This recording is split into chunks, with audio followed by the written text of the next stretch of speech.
This is Germany in 1915. For almost a year, the country has been at war against France, Great Britain, and the Russian Empire. Two Americans shoot this footage. In 1915, the United States is not yet engaged in what will become World War I. The two reporters have obtained authorization to film here in this Berlin military hospital and during Army military training. They also witness the war's devastation in East Prussia and Russian Poland, and in the combat zones where Germany battles the Russian army. These are villagers fleeing the war zone. This is one of the huge columns of Russian prisoners. The two Americans are filmed setting out from Chicago.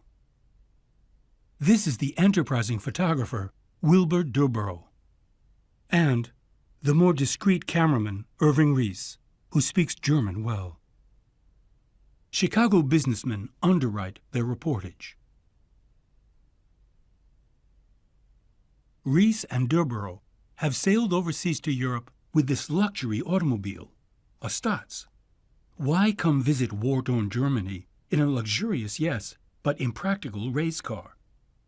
Are the two cineasts able to come and go and film as they please? And what becomes of their film when America enters the war against Germany? Let's take a look at their arrival in Europe, in Rotterdam, the Netherlands, with their oh-so-chic and very uncomfortable race car. Durborough is behind the wheel. Reese shoots the film. The Netherlands has remained neutral in the 9-month-old conflict, which is why the two Americans decided to cross the Atlantic and land here before driving into Germany. They crossed the border at the small town of Beck, where they filmed their first border control. Wait, in front, a special Dutch license plate is fixed underneath the Illinois state plate. Here they are in color. Everything seems in perfect order. And there you have it. Reach the German border control in a motorcar with no door, no roof, no trunk, but overloaded with gear to take press photos and to shoot their film. Durborough is in the driver's seat, all smiles, relaxed. But only a couple of days ago, arriving in Rotterdam, they learned that the Germans have banned all private cars from circulation since April 1st, 1915, and that gasoline is restricted to the military. So, they left their car in Rotterdam and took a train to Germany. Direction? Berlin. To obtain an exceptional permit to drive in Germany. Favor obtained. Return to Rotterdam. Drive across the Netherlands to Beck. Cross the border and drive another few hundred kilometers in their overpacked racing car to reach Berlin. Germany and Austria-Hungary are at war in the West against Belgium, Great Britain, and France, and in the East against the Russian Empire. These are the two front lines when the reporters set up shop in the luxurious Hotel Adlon in Berlin, seen here in a photo taken 5 years earlier, in 1910.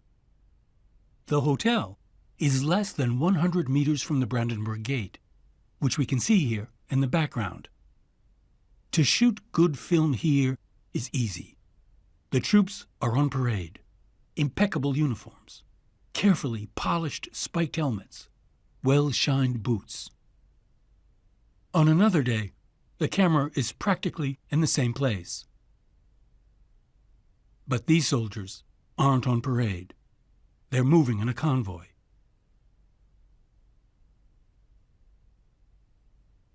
Note the feeding troughs hung from the horses' necks. Still in Berlin, our two reporters film influential personalities who might be able to help them. American Ambassador James Girard, on the right, considered in Germany as pro-allies. These are 3 of Emperor Wilhelm II's 6 sons and their wives. This is Crown Prince Wilhelm, heir to the throne, and officially commander of the Fifth Army. Durborough has become friendly with Max von Baden, here on the left. He is a cousin of Emperor Wilhelm II. He's also a cousin of the King of England and a cousin of the Tsar of Russia. We can see Durborough on the right. While waiting the authorization to travel to the front, a report on the injured in a Berlin military hospital. With this war, artillery progress has wrought havoc. The number of serious injuries that are difficult to treat has increased considerably.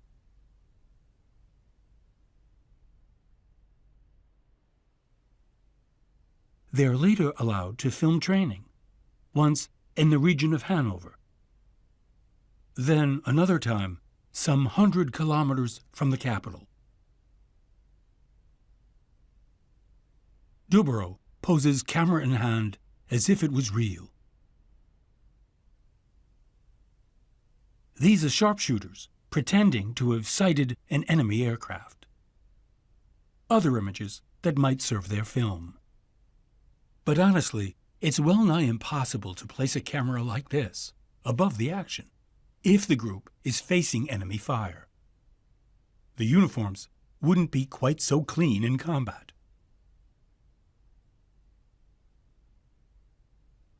In 1915, helmets are still made of molded leather, but armies would soon replace them with steel, given the incredible rise in head injuries, often fatal.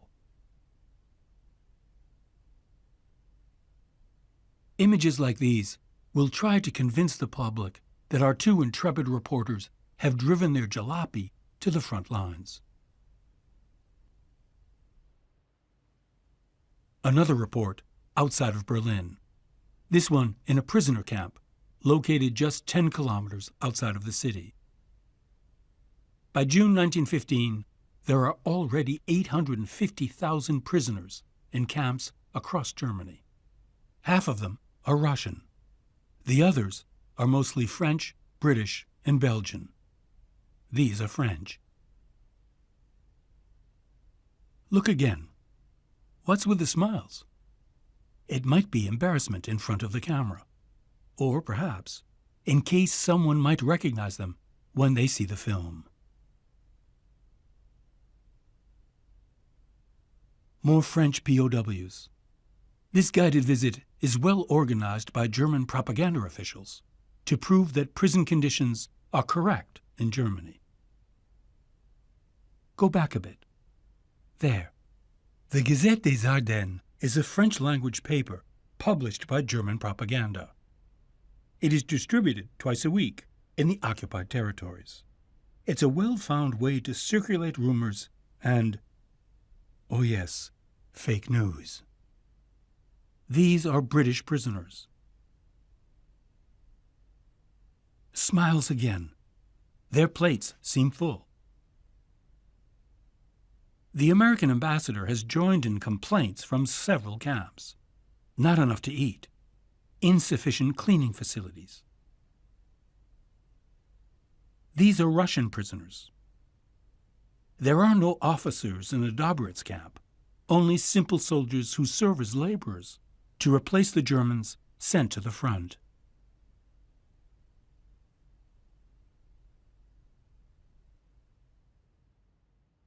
At the luxurious Hotel Adlon, our 2 cineasts cross paths with American war correspondents. Several of them speak German. Their reporting reflects the German point of view. Ries probably took this photo with Durborough at the center of the image. Here, on the left, are 3 other Chicago journalists. In front, Oswald Schwetti, who has been here for 6 months. The others dressed just like him, in a uniform imposed by the German army in order to enter the war zones. Today, they are ready to enter one. On June 16, 1915, they are driven from Berlin towards the Eastern Front. Since April, the line has been pushed back. Territory has been recovered from the Russians. Ries and Durborough are authorized to visit and film in towns close to the border. Destination, the Northeast, or East Prussia. Without a special permit, the region would be inaccessible, impossible to visit, let alone file a report. The journalists travel in a convoy, accompanied by the German army. Ries manages to shoot some footage from a passenger seat. Stop! On the front hood, the 8 in Roman numerals indicates that these are officers in the 8th Army, once led by General von Hindenburg, who stopped the Russian advance at the Battle of Tannenberg.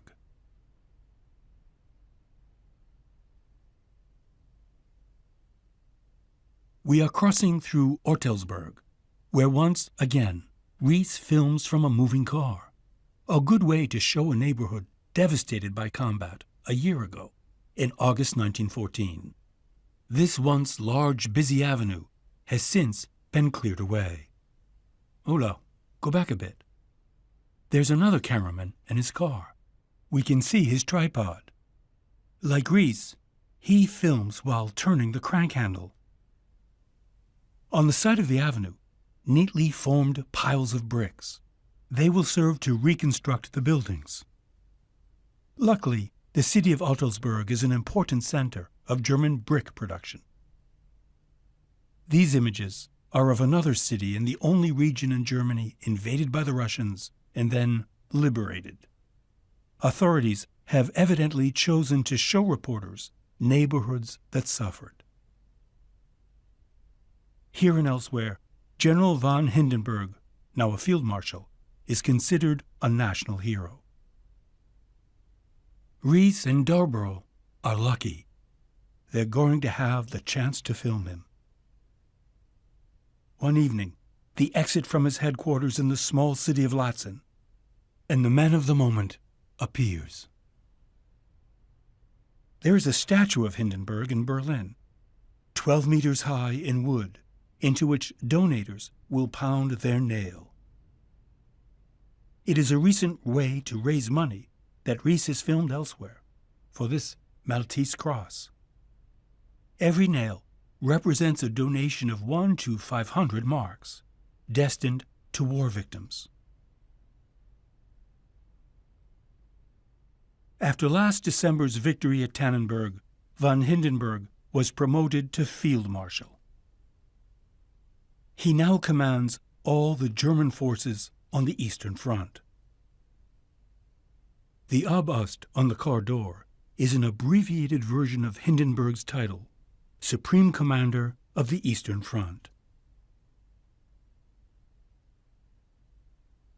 Durborough didn't dare try to stick himself into this image, as he so often does, as with this general. It is a way to both document his presence and efficiently prolong the scene being filmed. Durborough is audacious, dauntless. He speaks no German, but always strikes up a chat like a local.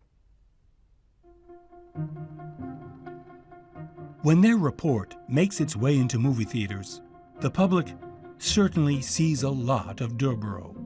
The man finds a way into much of the footage. Sometimes we recognize him immediately, sometimes discreetly, in a corner or in the background, but always there.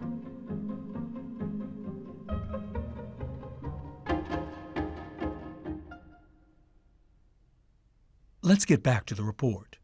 Here, a camp of soldiers near the front.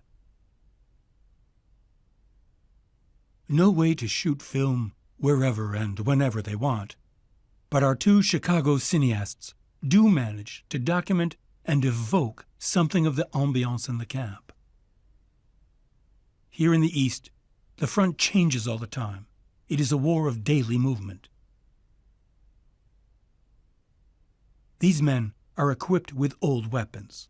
Here, the Mauser rifles.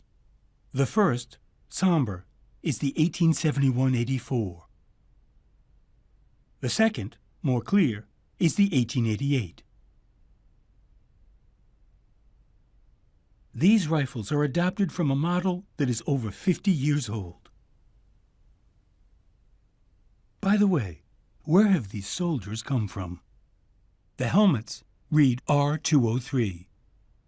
The 203rd hails from Berlin. The R? Reservists, increasingly called into active duty since the beginning of the war. Elsewhere, a company of motorcyclists. The officers carefully demonstrate for the camera who's in charge. And they're off. But not quite all of them. And because it's on film, it's rather embarrassing. A stopping place along the route. The distances are long. Behind the officers, the soldiers wear white pants. For the last 5 years, the rules say they should be gray. There are clearly shortages. We can see Durborough chat up the officers. The same men in white pants set off once again on their march.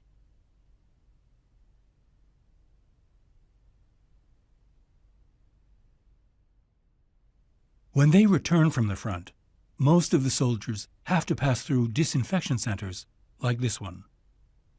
Officials fear they have lice. They know that lice transmit typhus, and so they want none of either.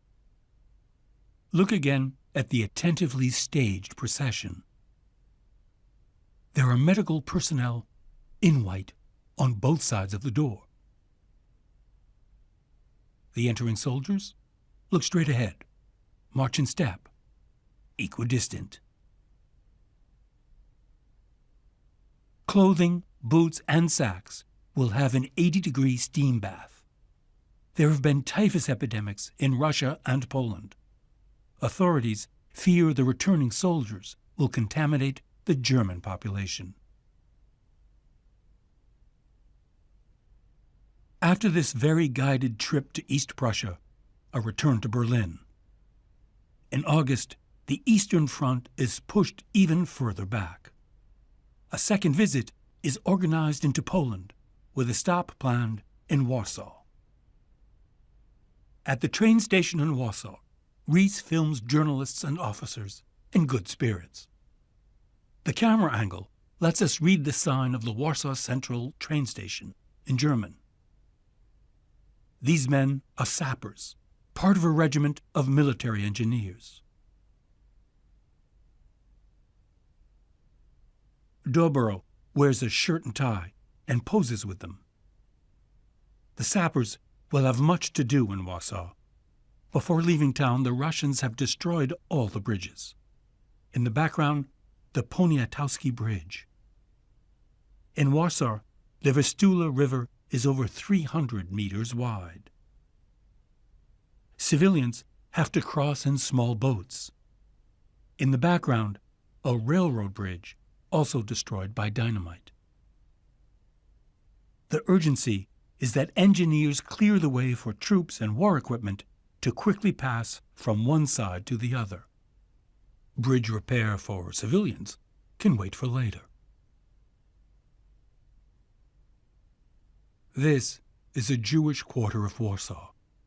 Those wearing armbands are policing. Here, as elsewhere in Poland, the Jews hope to be better treated by the Germans than they were by the Russians.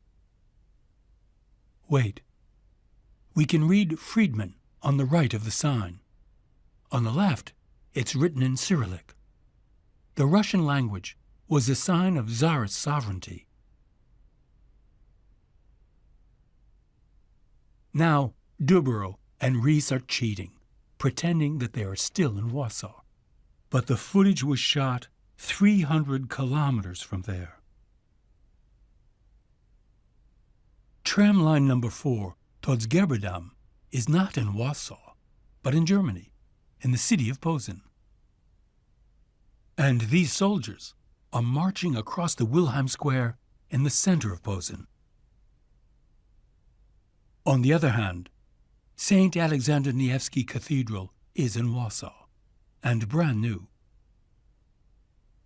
Little do Ries and Durborough know that when Poland becomes independent at the end of World War I, this Orthodox cathedral, symbol of Russian occupation, will be totally destroyed.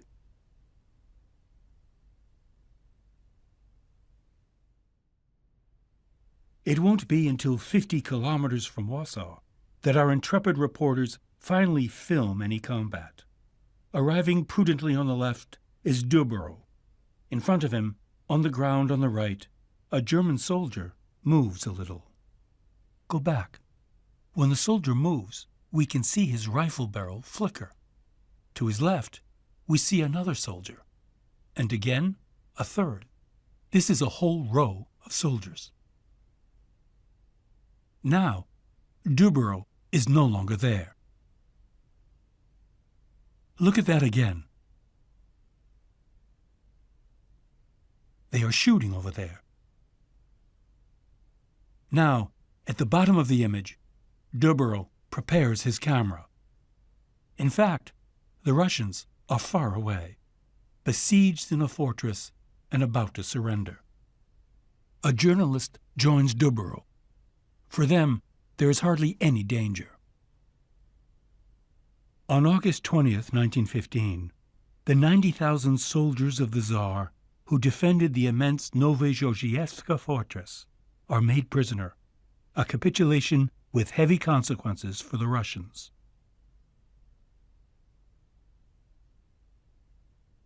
For the German soldiers who took part in the siege of the fortress, there is now a bit of rest. Ries and Durborough have witnessed an important moment in the war. The Russians cede Poland to Germany.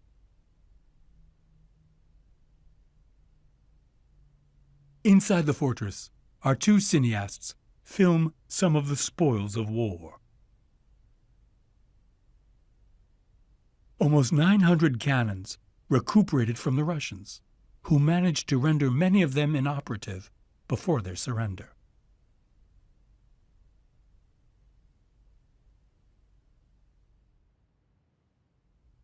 It is also in Poland that the two shoot this footage of civilians fleeing the combat zones. The front lines have moved a great deal over the last year. Many villages have been ransacked and burnt.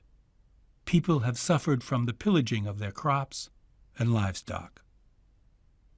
Durborough does not appear in this sequence. He and Ries are composing what will be their film's closing sequence.